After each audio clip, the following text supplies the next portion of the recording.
Okay, so find the gradients of the line joining the following pairs of points. So for A here, we've got this pair of points here. So I can call 2, 3, maybe my first coordinate. So x2, x1, y1 there.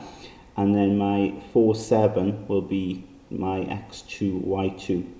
So when they ask for gradient, you just got to remember this formula, right? So we can say, look, the gradient, little m here, will be y2 take away y1, so that'll be 7 take away 3, okay? y2 take away y1, over x2, which is 4, take away x1, which is 2, okay?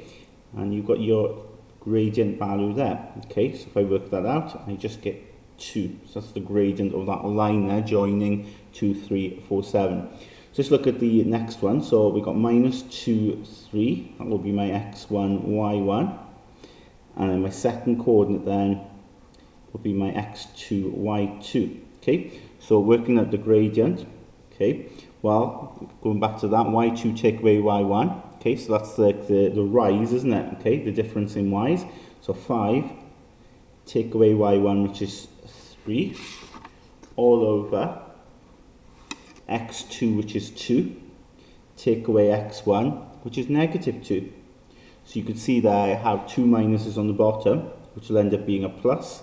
But if you tap that into your calculator, you'll end up getting 1/2. Okay? So there's my gradient there. And then with C then, okay, minus 3, 6, that'll be my first coordinate. 2 minus 5, that'll be my second coordinate.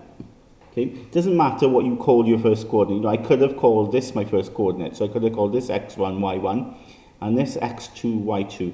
Okay, so it doesn't matter which one you call your first, which one you call your second. So long as you're consistent, if you're calling this your x1 value, this has to be your y1 value. And similarly then, if I'm calling this my x2 value, this has to be my y2 value. So the gradient then would be the rise, which is the difference in y. So y2, which is minus 5, take away y1, which is 6, all over then my x2, which is 2, take away my x1, which is negative 3. Okay, so in this case then, I get minus 11 on the top, on the bottom, then that becomes a plus, so I get 5 there. So there's my gradient, minus 11 over 5, and leave it as a fraction. Okay, it's really important that you leave it as a fraction when it comes to gradients.